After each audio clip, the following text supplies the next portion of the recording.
நீங்கள் எதை கண்டு பயப்படுறீங்களோ, நீங்கள் எதை கண்டு நீங்கள் உங்களை மாற்றிக்கணும்னு நினைக்கிறீங்களோ, என்ன காரியத்தை கண்டு மாற்றி ஸ்பிரிச்சுவலிருந்து உங்களை பிசாசு விலக வைக்கிறதுங்கிறது உங்களுக்கு தெரியாமல் இருக்கிறதோ, உங்கள் கண்களை கர்த்தர் திறந்தால் ஒழிய உங்களுக்கு தெரியாது.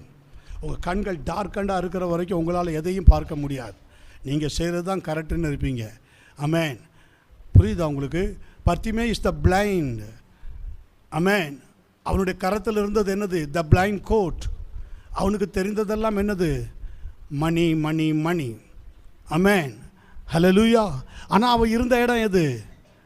ஜெரிகோ. பட் அவன் போகிற வழி எது? ஜெருசலேம். ஆமென். அவன் இருந்த இடம் சாபம், ஆனால் அவன் போகிற இடம் ஜெருசலேம். ஜெருசலேம் சபை. சபையுடைய வழியில் இன்றைக்கி அமர்ந்திருந்தோம். சில பேர் பிளைண்ட் கோட். அவனுடைய கரத்தில் என்ன இருக்கிறது? Blind coat. They have no vision, blind, darkened. ஆனாலும் கூட பாருங்க, சத்தம் கேட்கிறது, இயேசு வருகிறார். ஆமென். சபையில் சொல்லப்படுகிற வார்த்தைகள், அந்த வார்த்தைகள் பர்த்திமேயுவை என்ன செய்கிறது? அசைக்கிறது. ஆமென். இதான் நமக்கு நேரம், இதான் நமக்கு டைம். ஆமென். உங்கள் கண்களை கர்த்தர் திறக்கணும். கண்களை திறந்தாதான் அந்த புதிய ஆண்டில் நீங்கள் வழியில் இயேசுவுக்கு பின் செல்ல முடியும். பர்த்திமேயு வழியில் இயேசுவுக்கு பின் சென்றான்.